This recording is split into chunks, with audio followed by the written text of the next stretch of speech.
haweenay u dhalatay dalka Indonesia oo lagu magacaabo Wina Lia ayaa maalmihii la soo dhaafay si weyn waxaa looga hadalhayay qaybaha kala duwan ee warbaahinta, iyadoo sheekadeedana ay ku faaftay guud ahaanba caalamka kadib markii shaaca ay ka qaaday wax lala yaabo dadka qaarkiina ay ku qosleen.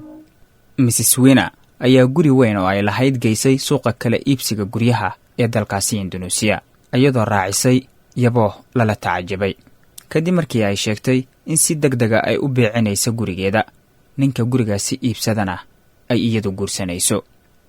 Haweenayda ayaa ka dhawaajisay in guurkeeda uu ku xiran yahay iibka gurigeeda, cid kalena aysan guursanaynin marka laga tago ninka gurigaasi iibsada oo keliya uu noqonayo ninka ay nafteeda u hibaysay.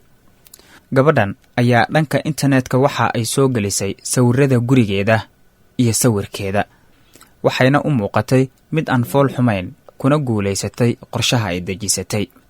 Ficilkan ayaa siyaabo kala duwan loo arkay, waxaana dad fara badan ay su'aalo iska weydiiyeen sababta ay arrintaasi u samaysay haweenayda. Qaar baa ku micneeyey in haweenaydu ay tahay mid aad u lacag jecel, doonaysana inay isku hesho lacagta ay gurigeeda ku iibsatay iyo ninkii iibsadayba. Waayo haddii uu guursado ninka guriga iibsaday, gurigaasi wuxuu noqonayaa kii ninkeeda uu dejin lahaa, ama haddii uusan u qorshaysanna xitaa waxay ka codsan kartaa in uu dejiyo. Si kastaba haatee, sheekadan ayaa soo jiidatay dhagaha shucuubta caalamka, waxaana ay noqotay mid maalmihii la soo dhaafay qabsatay baraha internetka.